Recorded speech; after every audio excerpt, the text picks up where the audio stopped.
to Cork Stats, powered by the Mayo Media Network here on YouTube, presented by Jock Market, mixing Wall Street, Main Street, and 161st Street. Download the app for free. They're going to match the first $100 for free. And my mama said, if it's free, it's for me. Use that promo code Jump Up in the Jock Market with us. Well, why? Well, there it is. There's why. For your audio-only listeners, I'm showing you what you probably already know. We were on Rowdy Tellez yesterday. He went absolutely nuclear and finished again as the top player on the board on Jock Market. But again, you come here for nuance, context, a whole bunch of honesty and transparency. And we're going to sum up in about 10 seconds why Jock Market is so much better than DFS. Yes, I had the number one player. Yes, we do this at a really ridiculous kind of clip. But also, I was not very good yesterday. Otherwise, again, I am not like a fake or a phony or a liar. I am really in this. Here we go. Audio-only listeners can see. You have to squint a bit because I want to show you a full ticket. It is covered in red ink. But I didn't lose yesterday, and that is all you need to know. If you want, you can zoom in and see. Again, I have nothing to hide here at all. The point being, in DFS, if you have the number one player and that's all you got, you're going home with empty pockets. In Jock Market, if you have the number one player, it's good enough to float. You can just look. The proof is in the pudding. The good player is good enough to float an entire team. And I pretty much broke even yesterday. Whatever, maybe $1 here, $1 there. Not a big deal. How awesome is that? And that's why I love the Jock Market so very much. Let's jump into the first pillar of profit. That's daily, DFS, and of course, Jock Market. But you're getting all the details. We're not just throwing names at you. I run all types of filters and programs and models throughout the day. You got to stick with us here on the Mayo Media Net.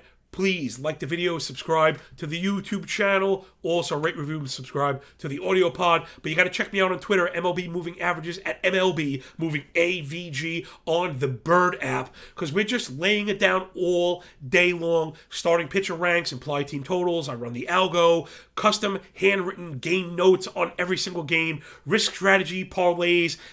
All that, and a chimichanga to boot, if that's your thing. But come on, everybody. You know how we're doing it. It is all about the details. That's where that devil is. So let's get into it and start with our daily stacks for the day. Anybody that we identify here is viable in DFS, is viable for a half base total base bet.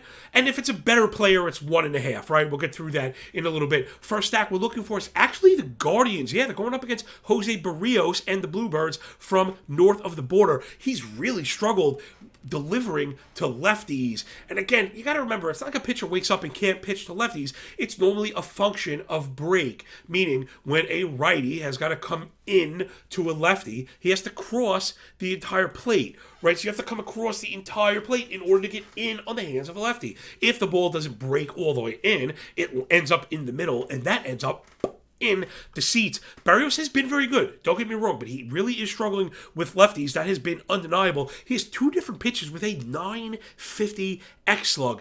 Yes, expected stats are a bit overblown right now, but not to that effect. And if you follow my work, you know exactly what we're talking about. So we're looking for Guardians lefties. Give me J-Ram, give me Steven Kwan, and give me Andres Jimenez. And I think there's a little bit extra there for the Jock Market crowd. So for DFS, again, the price is stagnant. One of the other disadvantages, we want the price to move with demand. If everybody and their mom is on Steven Kwan today, and let's say he's good, it doesn't matter what the price is, the leverage is nullified. In Jock Market, if he's not popular, right, if the price is low, it means he's not popular. There's inherent leverage. If his price goes up, you understand that there's demand. It really is such a great game, and I think we're going to get it today. Last thing, think in terms of high, medium, and low. Again, on my Patreon sheet, again, the P is just a letter, everybody.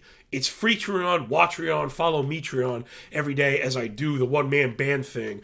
But I am signing a full column on the sheet every day, on the spreadsheet, just to daily plays. And again, we have high, medium, and low settings.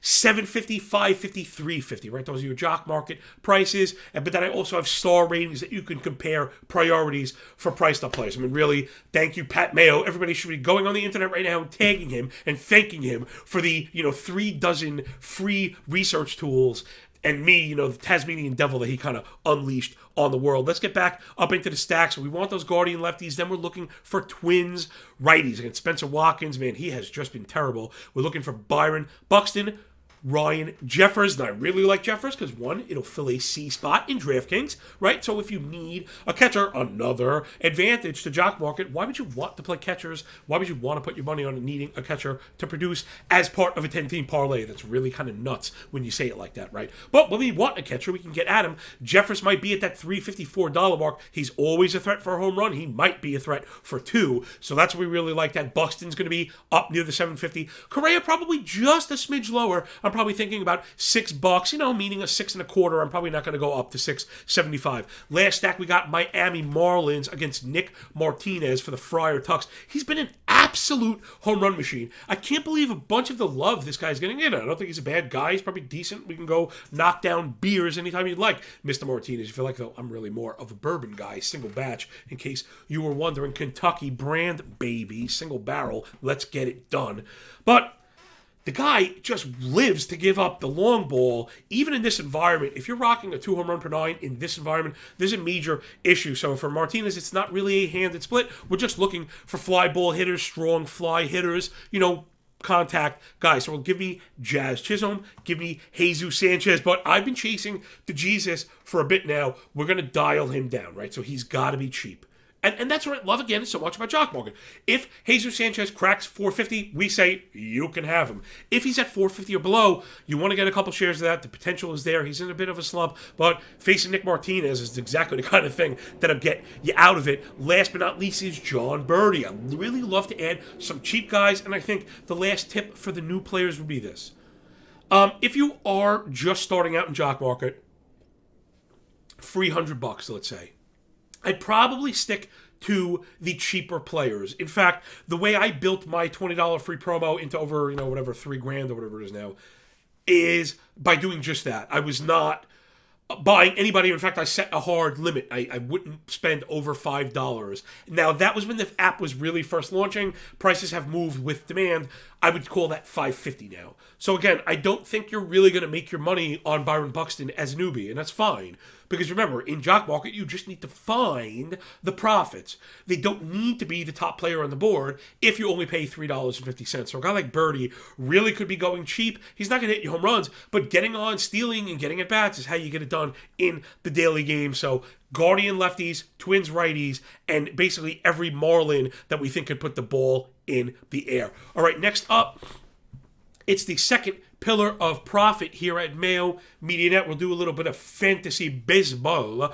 Man, fantasy is really such a great game. And I was talking about this yesterday, and it's always going to be a running theme of pairing aggressive with patience, right? So being patiently aggressive or being aggressively patient is the name of the game in fantasy. It's a 6-month game. You can't overreact, but you also can't sit on your laurels. And, that's what we're doing here on the show. We're really trying to always be digging just a bit below the surface, right? Using rolling charts, using some advanced stats where I feel they're applicable, and trying to find, names that we think could be impactful down the road. So that's what we do here on Thursday. We're going to do the waiver show.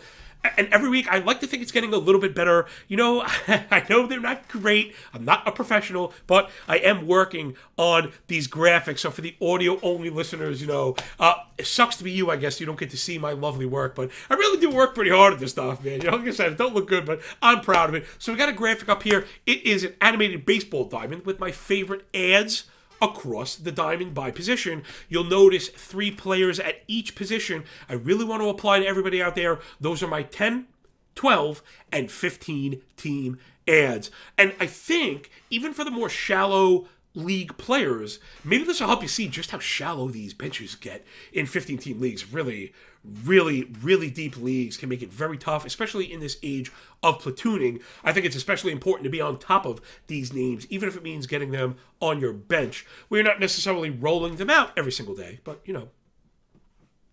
you could play them at least, or they have the potential to fill a role, because once the role is fulfilled, then the demand is already there and it becomes hard to either acquire through waiver priority if you don't have the one, or fab, that competition. So let's start at the backstop. I'm going to read everybody out, so don't sweat it. If you're in very shallow leagues, let's get with Elias Diaz. I liked him coming in. And I think it's also that time of year, everybody. It's the time of year to be looking at players that we liked coming in that maybe have been disappointing, that other players are dropping.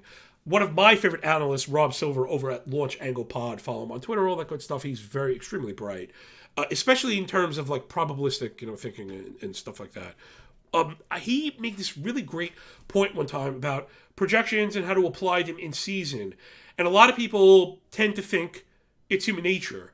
A very bad start, very bad first month means bad next 5 months. And he had a really interesting take saying, well, if I believed in this player to produce X over 6 months, and the first month 1.6x was trashola, I believe the next 5.6x will be extremely strong. But I believe that I was going to get this production, and 1 month is not going to turn it off. So there's just a little bit of that's today's feather in the cap, how to apply projections and rest of season, not to get sucked into continuation in perpetuity, meaning things that suck now will always suck and vice versa. It's not how it works. All right, Elias Diaz for Colorado in 10 teams, Omar Narvaez in 12 teams from Milwaukee, and Roberto Perez from Pittsburgh in 15 teams. Oh my goodness. So basically what I'm doing is I don't play 10s, but I do play 12s, a very competitive 12, and a 15, very competitive 15-team NFBC league. So I'm looking at players that were available in my leagues that I would choose right now if I were in a 10, 12, and 15.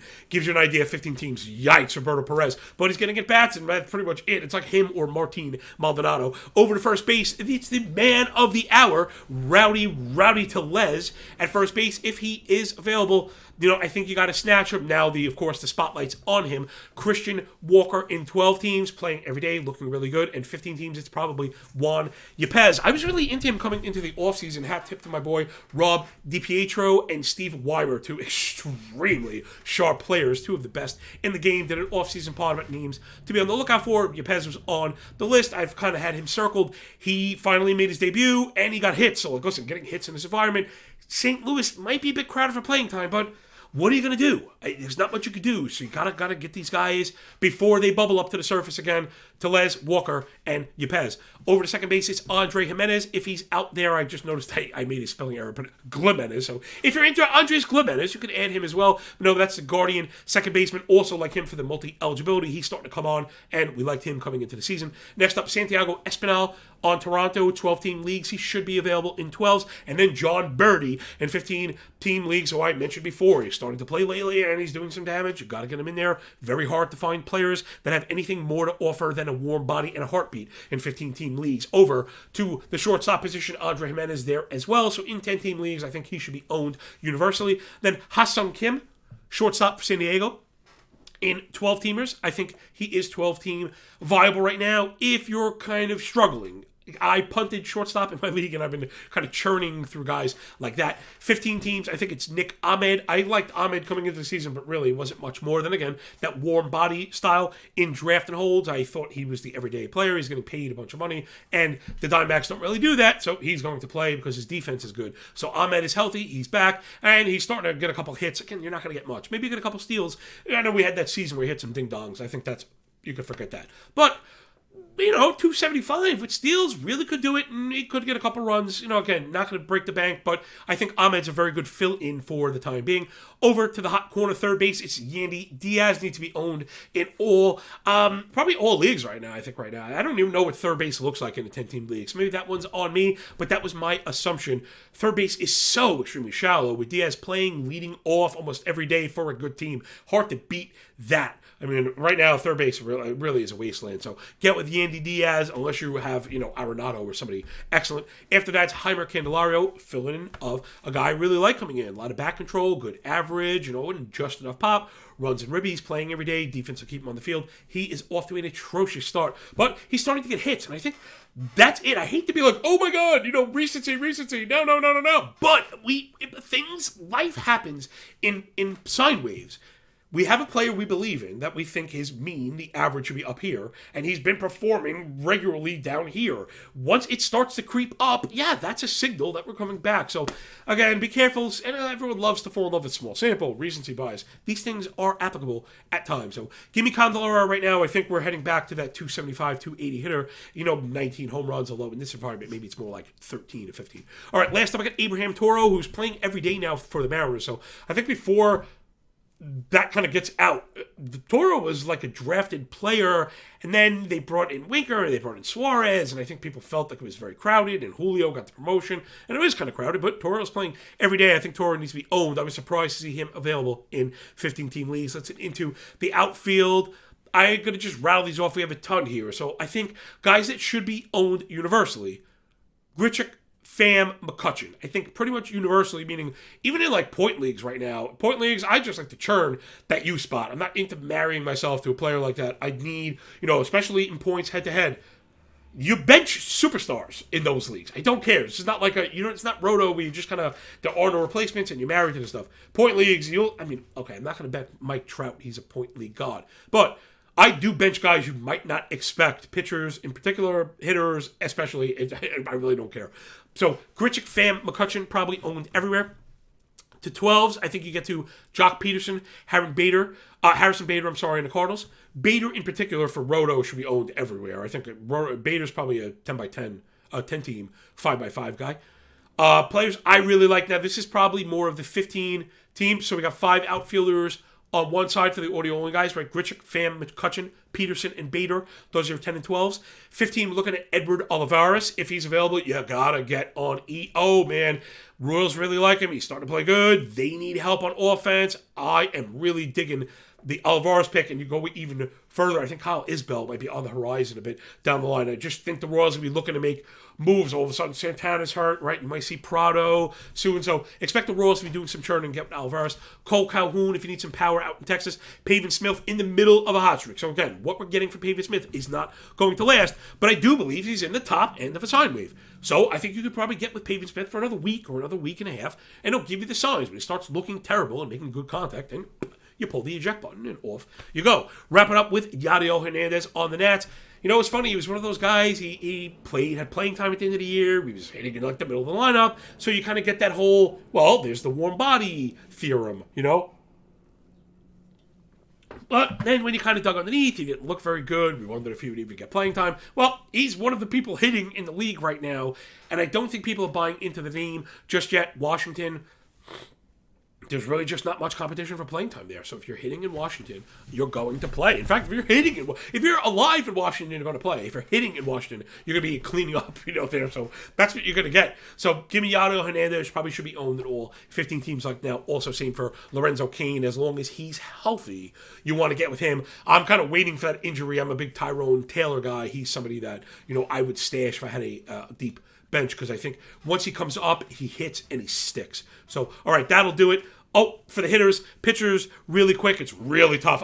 It's almost hard, impossible to discern which are 12-team and 15-team ads in this format right now, because pitching is so tough. Everyone is getting sharp to the fact that you need to stash pitchers. Your bench should be all pitchers, so you're not streaming, you're choosing, right? You want to not stream because you have good options. Well, when 12 or 15 GMs all at once decide to take that route, there is not much there. Just the guys I would own. Michael Wacha, strike while the iron is hot. I can't believe he's getting away with it, but it's working. I just don't think it's going to continue, but for the time being, listen, he's an F5 hero. At least you could do much worse. Reed Detmers, rookie for the Angels. Again, you're going to get bumps, in the road with the youngsters, but he had a couple good starts in a row. He's been tough against tough matchups. He's not an every week starter, or I think Reed Detmers, if you get him in a good matchup, you go with him.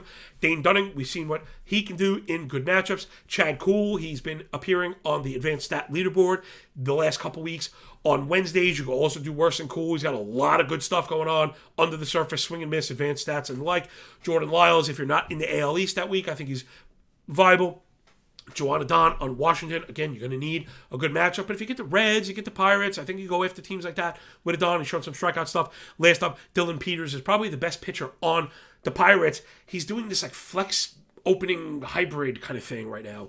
But they did get him up to 40 some odd pitches just yesterday, and it's scoreless. This guy's been very, very good. Dylan Peters is the best pitcher in the Pirates organization, probably short of Roansy Contreras. So Dylan Peters has a chance, if we see the 40 pitches turn to 65 pitches, become a starter. So he's a guy to definitely circle for sure. Let's dump into the bets. There is a short kind of slate today. Yesterday we fell a bit short. Man, that Philly game was really, really frustrating. And again, you may just see me start to pivot again away from covers. This is a discussion for another day, trying to determine the value of the plus line opposed to the juice. I can't pay minus 220, so if the money line is minus 190 or minus 200, and the run line is like plus 105, for 85, 95 bucks, I'm going to take the run line and hope it's not too greedy and not get stung with the cover. Phillies looked atrocious yesterday, but what can you do? You see it up on the board for the audio-only listeners. Got a couple underdogs here today that I believe we have the pitching edge in, and for me, that's usually the best spot to look for it. It's the Detroit Tigers, Los Tigres from Detroit Rock City, and Scooble-Dooble-Doo going up against Jose Urquidy and the Astros. Yes, it's always tough sledding whenever you have to face the Astros, but that offense just really has not been great. Urquidy struggled with control. Scooble has started to come on strong. So, I think this is a spot where Detroit could get the W. When are they going to get the W's? Well, when Scooble's on the mound and looking good. Plus 145, I really like that. I do have this down as a parlay, but of course, if you have a 145 bet, you don't necessarily have to pack it. I only pack these because the risk is so low. If and when I run all my filters and the algo score is congruent with full risk, then these could be and would be viable standalone plays. But again, I don't recommend anything. I don't bet my own money on. The idea of you losing money that I'm not would actually, it makes me sick because I'd be a fraud. So I'm a lot of things in this life. I'm a boisterous, brash, kind of really wild maniac, borderline fringe lunatic. All that being said, it's legit and it's genuine, and I really do care about you, and I really do care about myself and my own money. Man, gotta keep the lights on, gotta keep the kids fed, gotta keep the smoking wife happy, and sleeping in the bed, man, and not on the couch. All kidding aside, man, that stuff is legit. Be smart with your money, and the rest of the happiness will follow. I know it don't buy happiness, but money sure does help a little bit. Next up, with Miami Marlins, I got them winning outright, plus 100 against the Padres and Nick Martinez. This one for sure. I could see the algo probably coming closer to the Tigers. Standalone play, taking the 1.5 runs at minus 130 to Tigers. So if you want to play the Tigers standalone, take the run line. Miami is winning this one outright against the Padres. Nick Martinez stinks. This is a, public bias thing. The people of America like to bet on jerseys. They think the Padres are good and the Marlins are bad, though there might be an argument for that. I don't think that's the case today. Jesus Luzardo has ace level stuff when he's going. We've seen him look good. Again, I don't think Nick Martinez is really any good. I think the Marlins kind of jump on him early, and it should go from there. Pack those two together, plus 390. Let's get back on track. Bet the dime. First look parlay. Okay, baby. So that will do it for the 3 pillars of profit. You had your daily stacks, daily DFS and Jock Market, Guardian lefties, Twins, righties, Miami Marlins. So J-Ram, Quan, Andres Jimenez, Buxton, Correa, and Jeffers, Jazz Chisholm, Jesus Sanchez, and John Birdie. We took you around the diamond for ads, and we even dropped you a nice plus money parlay. Give us Los Tigres, give us the Florida Fish, and call me on your way to the ticket window. Please rate, review, and subscribe to the podcast. Like the video, and subscribe to the YouTube channel, man. Tell your people. Get up in the comments. Let you know how good of a job I'm doing, if you think I'm doing a good job. And if you don't think I'm doing a good job, you can let us know that too, man. Trust me, I want to know the truth. Can't get any better without it. Download the Jock Market app. Code is MMN. Mayo Media Net, $100 for free. I'll see ya in the Jock Market streets, man. Hit me up. I love this game. We can work together. We can profit together. And what is better than that? So from all the ladies and gentlemen here at the Mayo Media Net, thank you so much for picking up what we're putting down. We will catch you on the flip side. And come on, man. Doesn't it feel a lot less like luck when you work this hard? Damn right it does. Peace.